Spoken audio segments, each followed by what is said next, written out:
Ramadan kali ini terasa berbeda. Aku menyambut bulan suci ini dengan penuh harapan agar rumah tanggaku dengan Faisal semakin harmonis sejak Aal menikah. Aku merindukan suasana Ramadan yang hangat bersama suami, duduk di meja makan, berbagi hidangan, dan menikmati kebersamaan. Namun tahun ini terasa sedikit berbeda. Malam demi malam berlalu, dan aku mulai mengamati perubahan sikap Faisal dengan lebih seksama.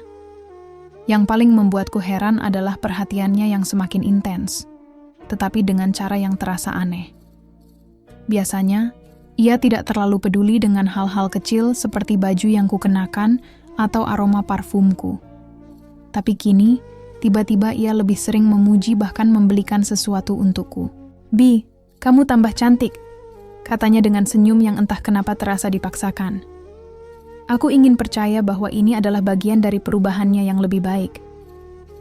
Aku ingin yakin bahwa Ramadan kali ini benar-benar membawa keberkahan bagi rumah tanggaku. Namun ada sesuatu dalam diriku yang berbisik, sebuah kegelisahan yang tak bisa kuabaikan. Malam-malam Ramadan terus berlalu, dan aku mencoba mengabaikan firasat itu. Aku tidak ingin menjadi istri yang terlalu curiga, tapi semakin hari, ada tanda-tanda aneh yang sulit untuk diabaikan. Ponselnya sering ia letakkan terbalik di atas meja, buru-buru dikunci setiap kali selesai digunakan. Bahkan aku mulai memperhatikan sesuatu yang ganjil saat ia pulang dari salat tarawih. Tidak ada bau keringat, tidak ada sisa wudu yang masih membasahi lengannya, dan kadang aku bahkan tidak mencium aroma masjid yang biasanya melekat di pakaian orang yang baru saja salat berjamaah. Aku tahu mungkin ini hanya perasaanku saja, tapi aku tidak bisa menepis kegelisahan yang semakin mengganggu pikiranku. Malam itu, aku sudah bulat tekad. Aku harus tahu kemana sebenarnya Mas Faisal pergi setiap malam. Aku tidak ingin terus-menerus dihantui perasaan was-was dan prasangka yang semakin menggerogoti ketenanganku. Aku harus mencari kebenaran dengan mata kepalaku sendiri. Menjelang Isya, seperti biasa Mas Faisal bersiap untuk pergi sholat Isya dan tarawih. Ia mengenakan baju koko warna biru tua dengan sarung kotak-kotak kesukaannya. Aku memperhatikannya diam-diam, menghafal setiap detail agar aku bisa memastikan nanti apakah ia benar-benar pergi ke masjid atau tidak. Setelah mengecup keningku seperti biasa, ia melangkah keluar rumah. Aku menunggu beberapa menit sebelum akhirnya bergegas mengambil jilbab dan jaket, lalu menyelinap keluar untuk mengikutinya. Aku berjalan dengan hati-hati, menjaga jarak agar tidak terlihat olehnya.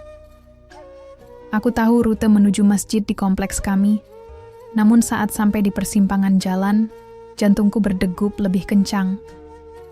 Bukannya berbelok ke arah masjid, Mas Faisal justru berjalan lurus melewati gang kecil yang jarang kulewati. Aku semakin waspada, langkahku melambat, memastikan aku tetap berada dalam bayang-bayang gelap agar tidak terlihat. Dari kejauhan, aku melihatnya berhenti di depan sebuah rumah di ujung jalan. Rumah itu tampak sepi, lampunya redup, dan pintunya terkunci. Aku melihat Faisal menoleh ke kanan dan kiri, seolah memastikan tidak ada yang melihatnya. Dari balik jendela, aku berusaha menajamkan pandangan, bersembunyi di balik dedaunan agar tidak ketahuan. Jantungku mencelos saat melihat seorang wanita muda keluar dari dalam rumah. Ia begitu cantik, dengan rambut panjang yang tergerai indah. Senyum di bibirnya tampak akrab dan penuh kasih sayang.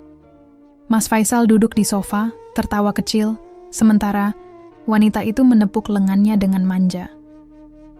Aku merasakan darahku berdesir cepat, tubuhku gemetar, dadaku sesak. Aku ingin mengingkari apa yang baru saja kulihat, ingin meyakinkan diri bahwa ini hanya salah paham. Namun, kenyataan terpampang jelas di depan mataku. Aku berbalik, melangkah dengan kaki yang terasa berat. Tubuhku lemas, seakan tenagaku terkuras habis. Udara malam yang dingin terasa menusuk, tapi aku bahkan tak peduli. Hatiku hancur berkeping-keping, namun aku tidak bisa langsung menghadapinya. Aku harus menahan semua ini, harus memastikan sejauh mana kebohongan ini akan terus berlanjut. Malam itu, saat Faisal pulang, aku sudah berada di tempat tidur, berpura-pura tertidur, Ia masuk ke kamar dengan langkah ringan, seakan tidak membawa dosa. Aku mendengar desah napasnya saat ia berbaring di sampingku. Samar-samar, aku mencium aroma parfum yang asing, bukan aroma masjid, bukan aroma dirinya yang biasanya. Semakin aku mencoba mengabaikan, semakin perih rasanya. Aku memilih diam, ingin melihat sejauh mana ia akan terus berbohong. Keesokan paginya, aku bangun lebih awal, berusaha bersikap seperti biasa. Aku menyiapkan sahur dan menyuguhkan teh hangat untuknya. Ia duduk di meja makan dengan ekspresi tenang, seakan apa yang terjadi semalam bukanlah sebuah pengkhianatan. Aku hanya menatapnya dalam diam, perasaan sakit dan marah berkecamuk di dadaku. Aku sadar, aku tidak bisa menghadapi ini sendirian. Aku butuh seseorang untuk mendengarkan, seseorang yang bisa memberiku sudut pandang yang jernih. Tanpa berpikir lama, aku menghubungi Rina.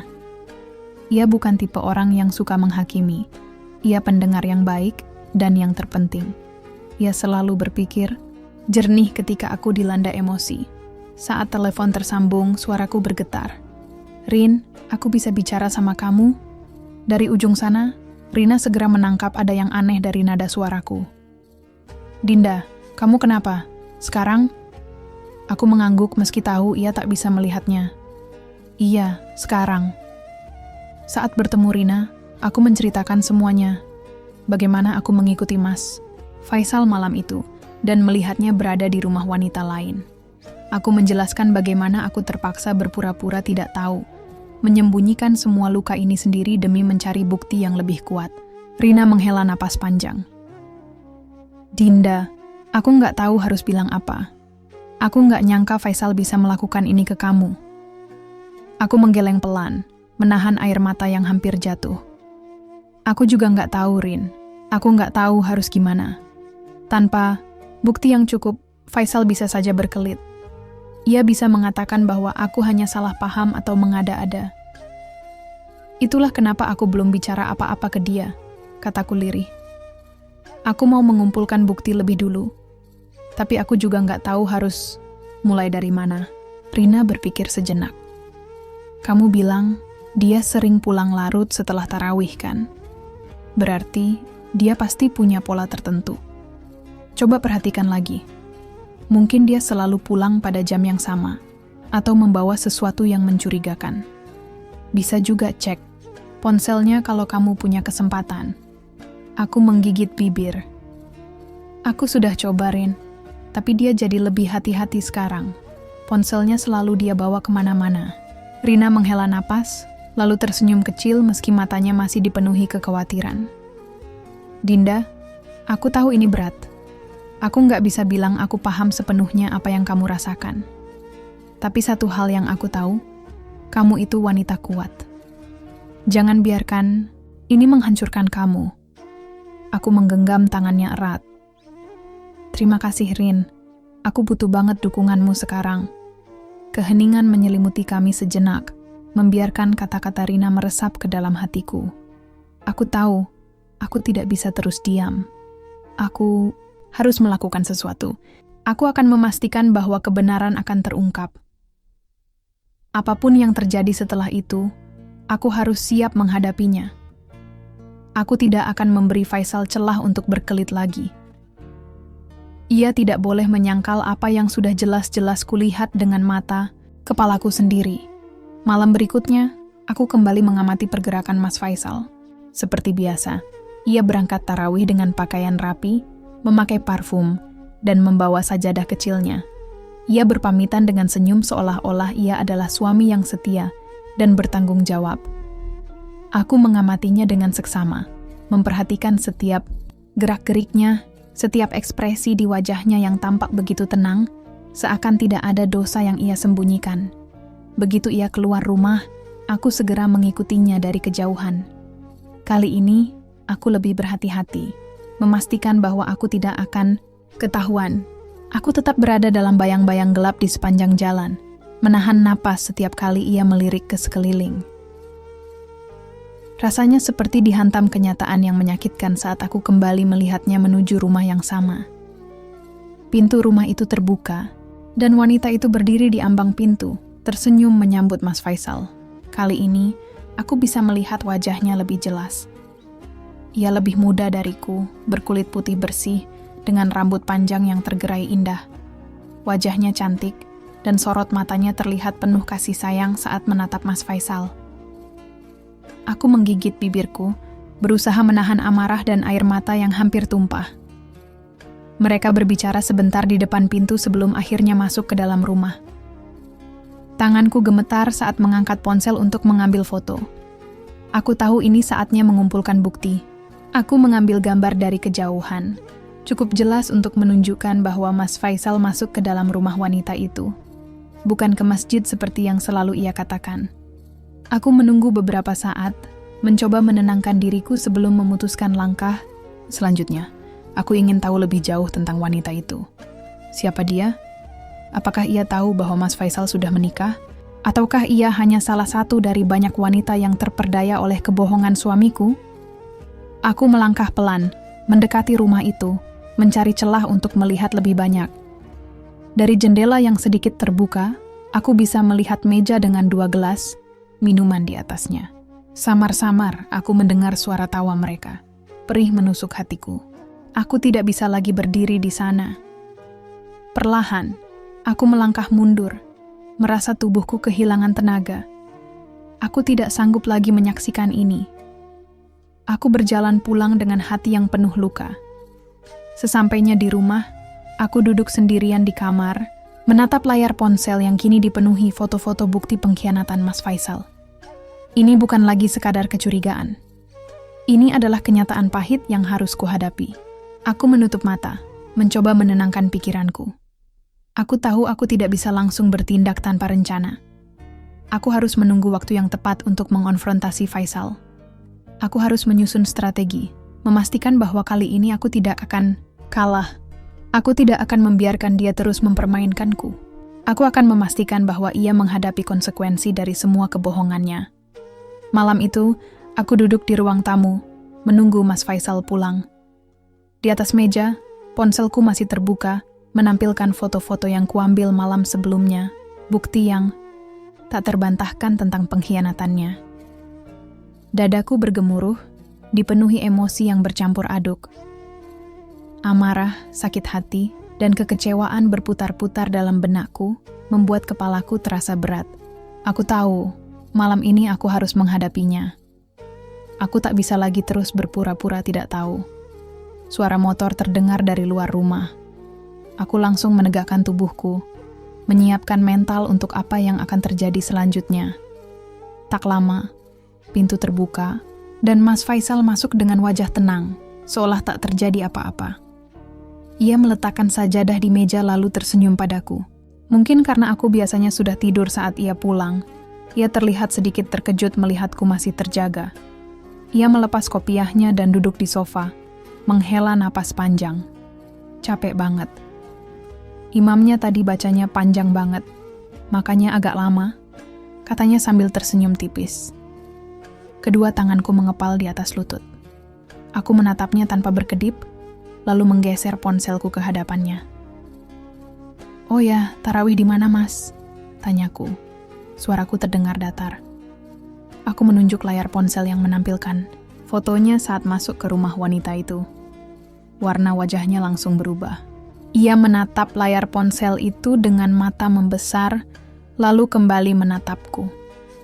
Aku bisa melihat bagaimana pikirannya berputar dengan cepat, mencari alasan atau pembelaan yang bisa ia berikan.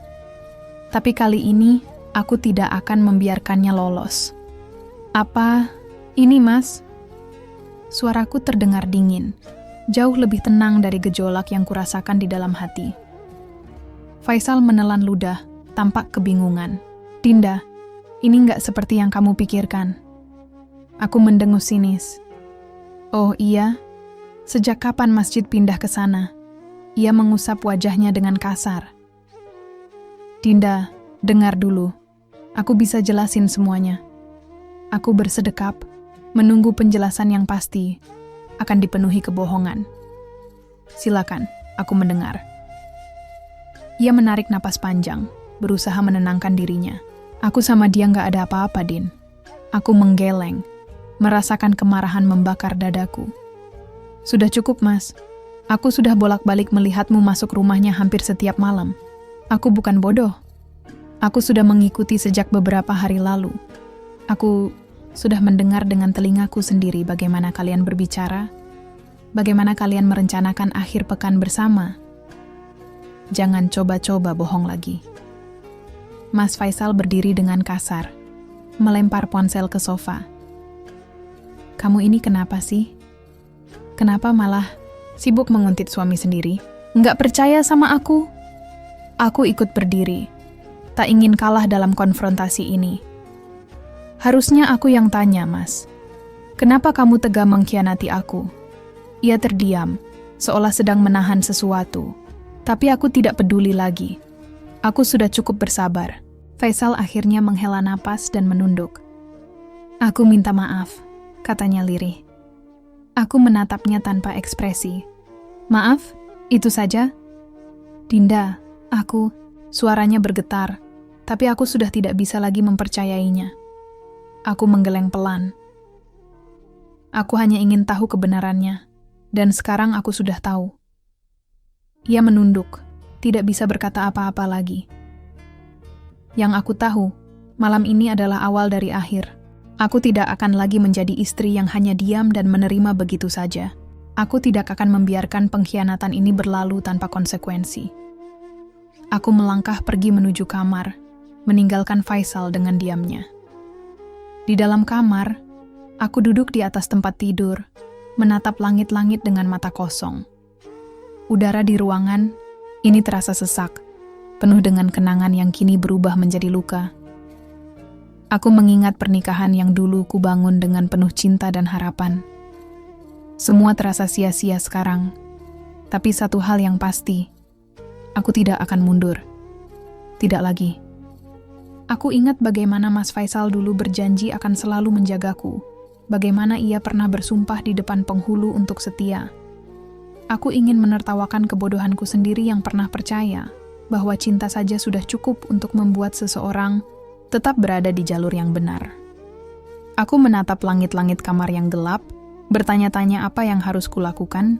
Haruskah aku bertahan dan berharap Mas Faisal benar-benar berubah? Ataukah aku pergi? Pertanyaan-pertanyaan itu terus berputar dalam kepalaku, mengusik ketenanganku. Dinda, panggilnya lirih dari luar kamar. Aku tidak menjawab, aku hanya terus memasak di dapur, berpura-pura tidak mendengarnya. Kita bisa bicara? Tanyanya lagi. Aku tertawa kecil tanpa humor. Bicara? Apalagi yang perlu dibicarakan? Bukankah semua sudah jelas? Aku melihatnya berdiri di ambang pintu, wajahnya penuh kelelahan dan kebingungan. Aku bisa melihat ketakutan di matanya, ketakutan bahwa aku mungkin benar-benar akan pergi. Hari-hari berikutnya berlalu dengan suasana yang begitu menekan. Kami masih tinggal satu rumah, tapi jarak di antara kami semakin nyata. Kami hanya bicara jika perlu, dan bahkan saat berbicara, kami lebih banyak bertukar pandang tanpa makna. Aku tahu aku tidak bisa terus seperti ini. Lebaran tinggal sebentar lagi. Aku harus mengambil keputusan. Namun, sebelum aku sempat memikirkannya, lebih jauh, ponselku bergetar di atas meja. Aku menghela napas, mengira itu pesan dari keluargaku. Namun, alisku langsung berkerut saat melihat nama yang tertera di layar. Jantungku berdegup lebih cepat. Aku tidak pernah menyangka bahwa orang yang menjadi orang ketiga dalam pernikahanku akan menghubungiku lebih dulu. Tanganku sempat ragu sebelum akhirnya menekan ikon hijau di layar, mengangkat panggilan itu dengan sedikit gemetar. Halo? Ucapku. Sejenak hanya ada keheningan di seberang.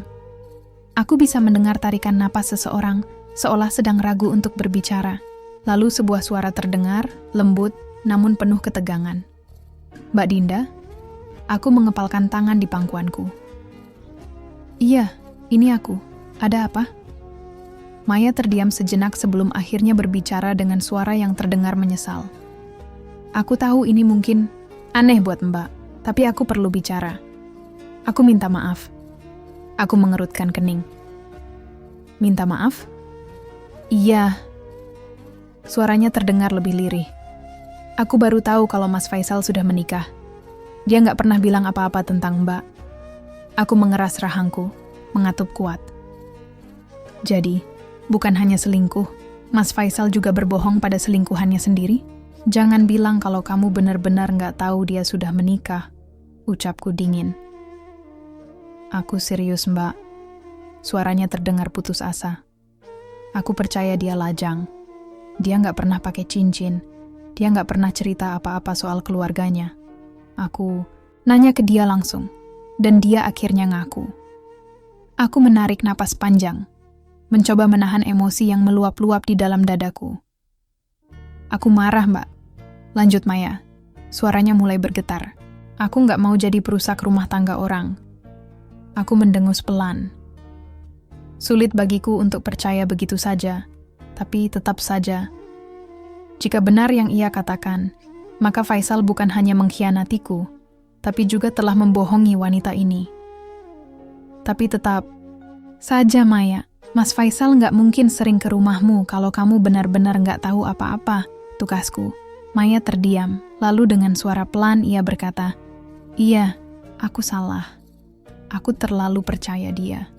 Aku terlalu bodoh untuk nggak mencari tahu lebih awal. Tapi aku benar-benar nggak tahu kalau dia sudah punya istri. Aku nggak akan pernah." Suaranya tercekat. Aku mengusap wajahku dengan lelah. Sebagian dari diriku ingin marah, ingin menyalahkan Maya atas semua yang terjadi. Tapi di sisi lain, aku juga tahu bahwa satu-satunya orang yang benar-benar bersalah dalam semua ini adalah Mas Faisal. Dialah yang berbohong. Dialah yang menipu kami berdua. "Apa kamu masih bersama dia sekarang?" tanyaku akhirnya. "Tidak," jawab Maya cepat. Begitu aku mendengar jawabannya, aku langsung memutuskan semuanya. Aku bilang ke dia, aku nggak mau ada hubungan apa-apa lagi, lanjutnya. Aku menghela napas, masih sulit mempercayai semua yang terjadi. Aku tak tahu apakah aku bisa benar-benar mempercayai Maya atau Mas Faisal. Tapi setidaknya dia sudah mengambil keputusan. Aku tersenyum kecil, bukan karena bahagia, melainkan karena percakapan ini memberiku sedikit kejelasan. Aku bangkit dari tempat tidur, melangkah menuju cermin, menatap bayanganku sendiri. Inikah aku? Seorang wanita yang selama ini hanya diam, menahan semua rasa sakit sendirian? Aku duduk di meja makan, menikmati sarapan setelah salat Id. Mas Faisal menatapku sekilas, lalu kembali fokus pada makanannya. Aku bisa merasakan ketegangan yang menggantung di udara, seperti bom waktu yang siap meledak kapan saja. Hari ini, seperti biasa, kita akan berkumpul dengan keluarga besar, ucapnya datar. Aku menatapnya tajam. Ini tentang nama baik siapa, Mas? Nama baik keluarga kita atau nama baik Mas sendiri? Ia mengernyit, tampak tidak nyaman dengan nada bicaraku. Aku nggak mau masalah ini melebar. Kita bisa bicara berdua nanti. Nggak perlu libatkan orang lain. Aku meletakkan cangkirku dengan sedikit lebih keras dari seharusnya. Selama ini aku sudah cukup diam. Aku sudah cukup menahan semuanya sendiri. Tapi sekarang, aku nggak mau lagi menutupi kebohongan. Ia mengepalkan tangan di atas meja, rahangnya mengeras. Aku bukan lagi wanita yang bisa dibungkam dengan janji-janji kosong. Hari ini, aku akan memastikan semuanya berakhir. Aku berdiri di depan lemari, memilih pakaian untuk acara halal bihalal. Aku ingin terlihat kuat. Aku bukan korban. Aku bukan wanita lemah yang hanya bisa menangis.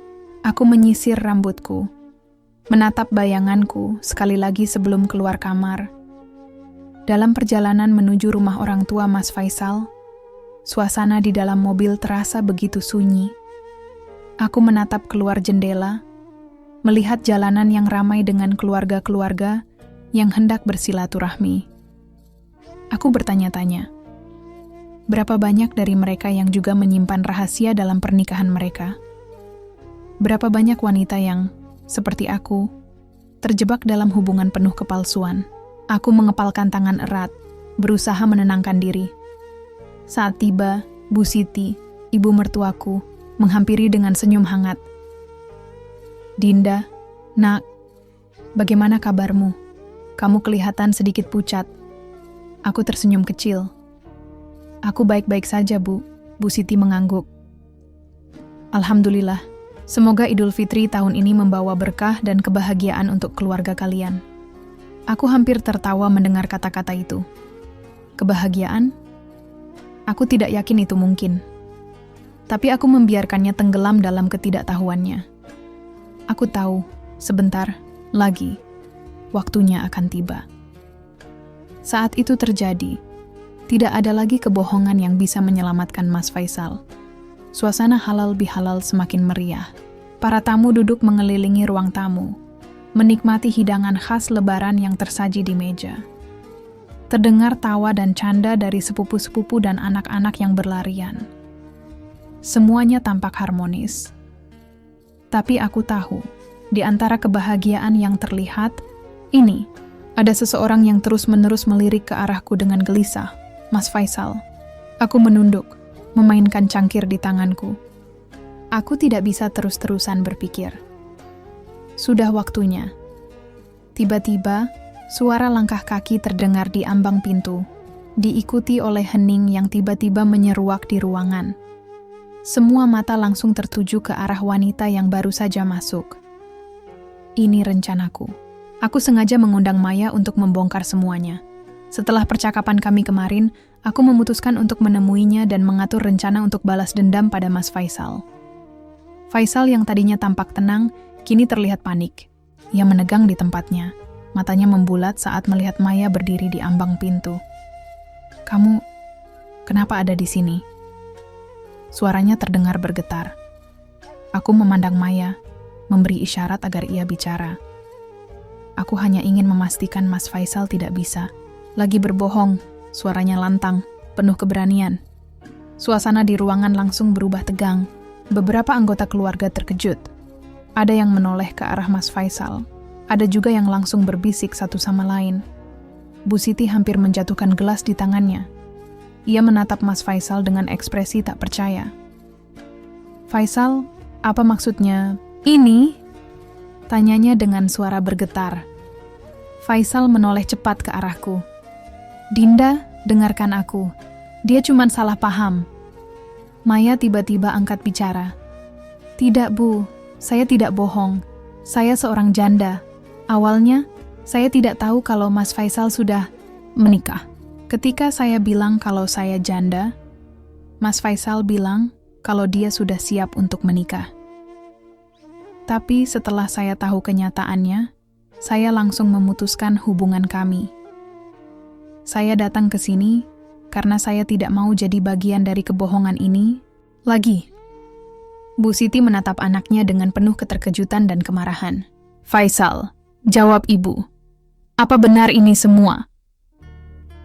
Mas Faisal terdiam, tidak bisa berkata-kata.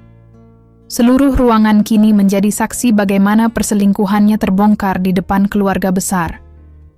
Aku tidak percaya," katanya pelan, seolah masih berharap. Semua ini hanyalah kesalahpahaman. Tidak ada yang perlu disangkal lagi, Mas. Jelas-jelas semuanya sudah terbukti, ucapku dingin. Mas Faisal mengalihkan pandangan ke ayahnya, Pak Ahmad, yang sejak tadi diam. "Ayah." Pak Ahmad hanya menggeleng pelan. "Kamu sudah mengecewakan keluarga kita, Faisal," katanya lirih. "Kami membesarkanmu dengan nilai-nilai agama, mengajarkanmu untuk bertanggung jawab. Apa yang telah kamu lakukan ini memalukan." Faisal semakin terpojok. Ia menatapku dengan tatapan yang memohon. "Dinda, aku tidak ingin kehilanganmu." Aku menatapnya, tapi kali ini tanpa emosi. "Terlambat, Mas. Aku sudah mengambil keputusan." Ruangan yang tadi dipenuhi percakapan kini hening. Tidak ada lagi tawa, tidak ada lagi kehangatan. Faisal menunduk, sementara beberapa anggota keluarga yang dulu selalu menghormatinya, kini hanya berbicara sekadarnya. Bahkan adik perempuannya, yang selama ini begitu mengaguminya, kini menatapnya dengan kecewa. Aku tahu, ini baru awal dari semua yang akan terjadi. Halal bihalal ini menjadi saksi bagaimana hidup Mas Faisal mulai runtuh. Aku memutuskan untuk pisah ranjang dengannya, dan proses perceraian pun sedang berlangsung. Beberapa hari kemudian, aku mendapat kabar bahwa Mas Faisal mengalami masalah serius di tempat kerjanya. Aku tidak sengaja mendengar ini dari seorang teman yang bekerja di perusahaan yang sama dengannya. Dinda, kamu tahu nggak calon mantan suamimu? Dia kena masalah besar di kantor. Suara teman itu terdengar sedikit ragu saat menghubungiku. Aku mengernyit. Masalah apa? Dia ternyata pernah pakai dana perusahaan buat jalan sama cewek lain. Dan bos besar baru tahu sekarang. Jantungku berdetak lebih cepat. Jadi benar dugaanku selama ini. Aku sudah curiga saat menemukan beberapa transaksi mencurigakan di rekeningnya. Tapi aku tidak punya bukti kuat. Aku dengar dia dipanggil ke kantor pusat kemarin. Lanjut temanku. Kemungkinan besar dia bakal dipecat. Aku menarik napas panjang. Aku tidak merasa bahagia atas kesulitannya. Tapi aku juga tidak merasa kasihan. Ini adalah hasil dari perbuatannya sendiri. Tanpa pekerjaan tetap, ia tidak bisa lagi menjalani gaya hidup mewah yang selama ini ia nikmati. Rumah tangga yang dulu tidak pernah kekurangan. Tapi sekarang, tanpa penghasilan tetap, Faisal mulai mengalami kesulitan finansial. Suatu hari, aku menerima pesan dari nomor yang masih kuingat dengan baik. Dinda, bisakah kita bicara? Aku butuh bantuanmu. Aku menatap layar ponsel dengan perasaan campur aduk. Dulu, aku pasti akan langsung menjawab, berusaha mencari tahu apa yang bisa kulakukan untuk membantunya. Tapi kini, aku bukan lagi wanita yang sama. Aku tidak langsung membalas. Aku ingin melihat sejauh mana Faisal akan berusaha. Beberapa saat kemudian, pesan lain masuk. Dinda, aku tahu aku salah. Aku menyesal. Aku kehilangan pekerjaanku. Aku kehilangan semuanya. Aku tahu aku pantas menerima ini. Tapi tolong, aku nggak tahu harus minta tolong ke siapa lagi. Aku membaca pesan itu berulang kali. Dulu, mungkin aku akan luluh. Tapi sekarang, aku tahu bahwa keputusanku untuk meninggalkannya adalah hal yang benar. Beberapa minggu setelah itu, aku mendengar kabar bahwa Mas Faisal terpaksa menjual mobilnya. Tanpa penghasilan tetap, ia tidak mampu lagi membayar cicilan. Bahkan apartemen yang dulu ia sewa diam-diam untuk Maya juga harus dilepaskan. Aku tidak tahu apakah Maya masih bersamanya atau tidak. Dan jujur saja, aku tidak peduli. Yang aku tahu, hidup Mas Faisal kini tidak lagi semewah dulu. Tapi aku juga sadar bahwa ini bukan lagi urusanku. Aku menolak untuk terus-menerus terjebak dalam kesedihan.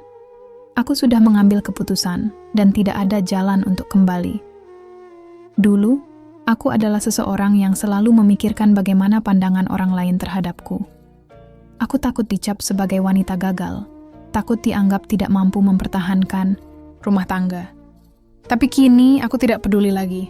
Aku lebih memilih dicap sebagai wanita yang berani daripada terus hidup dalam kepura-puraan. Hari-hari terus berlalu, dan sedikit demi sedikit, aku mulai merasakan kebahagiaan yang dulu hilang. Aku mulai menikmati kebebasan yang kumiliki sekarang. Bebas untuk memutuskan apa yang ingin kulakukan tanpa harus meminta izin. Bebas untuk mengejar impian tanpa ada yang menghalangi. Salah satu hal yang paling membahagiakan bagiku adalah kembali menulis. Sejak dulu, aku selalu suka menulis. Tapi selama pernikahan, aku jarang punya waktu untuk benar-benar menuangkan pikiranku dalam kata-kata. Sekarang, aku mulai menulis lagi tentang perjalanan hidupku, tentang perasaan yang selama ini terpendam, tentang luka yang perlahan sembuh. Aku bahkan mulai berbagi kisahku di YouTube, di channel Story of Me, yang kini semakin berkembang. Tak kusangka, banyak orang yang terinspirasi oleh kisahku. Banyak wanita yang mengalami hal serupa, terjebak dalam pernikahan yang penuh kebohongan, tetapi takut untuk mengambil langkah keluar. Mereka mengirim pesan, Berterima kasih karena aku berani berbagi. Dinda, aku baca tulisanmu dan nonton videomu. Aku mengalami hal yang sama, tapi aku takut untuk pergi. Gimana caranya kamu bisa sekuat itu? Pesan-pesan seperti itu sering kuterima, dan setiap kali membacanya, aku selalu menjawab dengan jujur. Aku tidak selalu kuat. Aku juga pernah menangis, pernah merasa marah, pernah ragu dengan keputusan yang kuambil.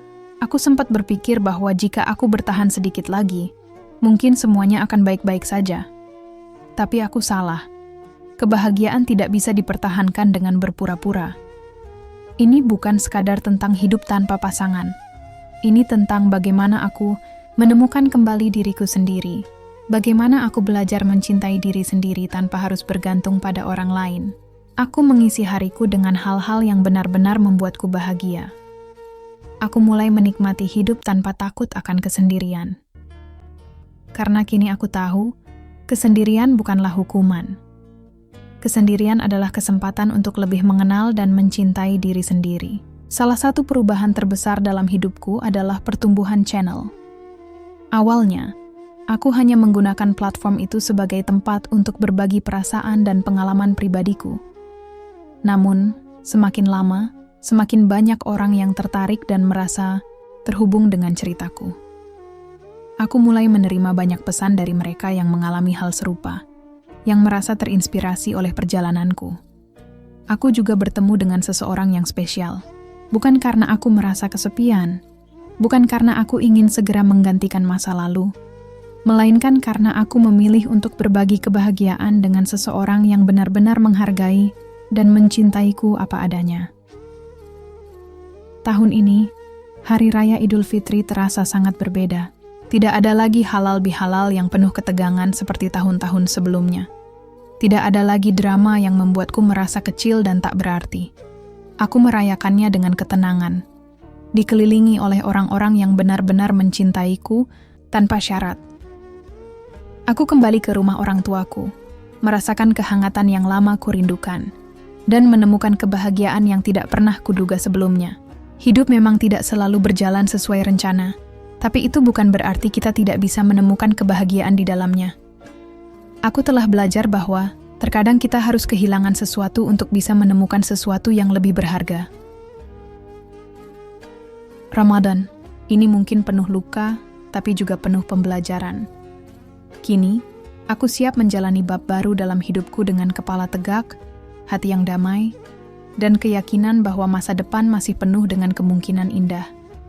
Ini adalah akhir dari satu perjalanan, tapi juga awal dari sesuatu yang lebih baik.